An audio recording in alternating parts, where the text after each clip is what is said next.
First Amendment right, the best tools to do what they feel they need to do, wouldn't that be best? I think in this case it might well be. The particular geographical area we're dealing with is problematic. Gilman Springs is unfortunately a relatively high-speed roadway. We're dealing with limited areas in which individuals can safely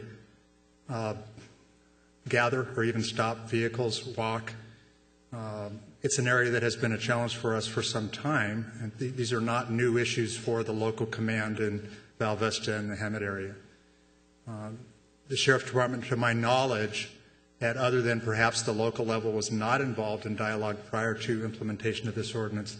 And should it be the board's decision to involve us more than we already are with County Council in terms of this refinement process, we would welcome that opportunity.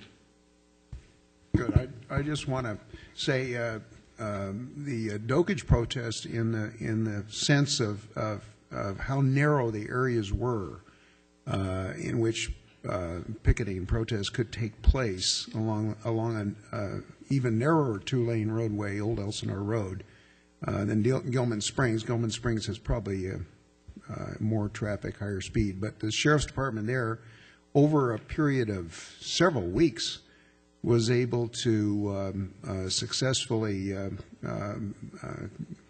prevent any accidents. And it was a very difficult job that they had to do there. And so I hope we can approach anything that's needed here with that in mind. The Sheriff's Department has to be able to work the area and to keep it safe. So I would appreciate your being involved in your department's being involved in looking at how that can best be done there. And I would concur, Supervisor. I would suggest that the fact that neither side in this issue is particularly pleased with the outcome from our contact last Thursday or last week might suggest that that type of interaction is occurring. Typically, when law enforcement is successful in mediating this type of issue, neither party is 100% pleased, but neither party is 100% irritated, and that would seem to be the case in this particular instance. Thank you, Mr. Bond. Supervisor Wilson?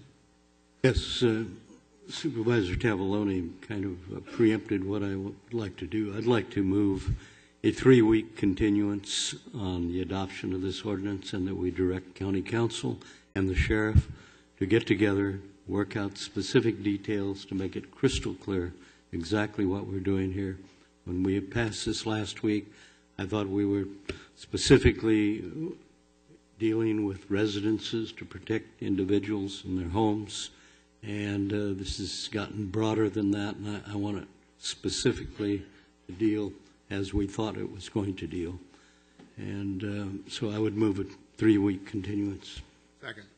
Well, I'd like to also say that when we come back, we really need the opinion of the Sheriff's Department.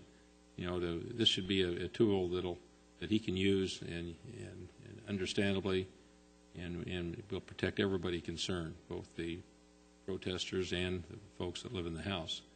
So I'd like the sheriff to come back and sort of try to give a balanced opinion. I think he's sort of in between on this issue as well, and like to see what his opinion is, and like to see his full support of whatever we do.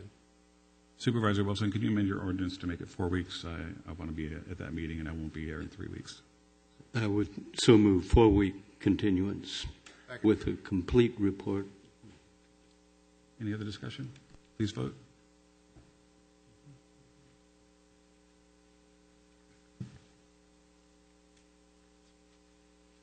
That passes 5-0 unanimously.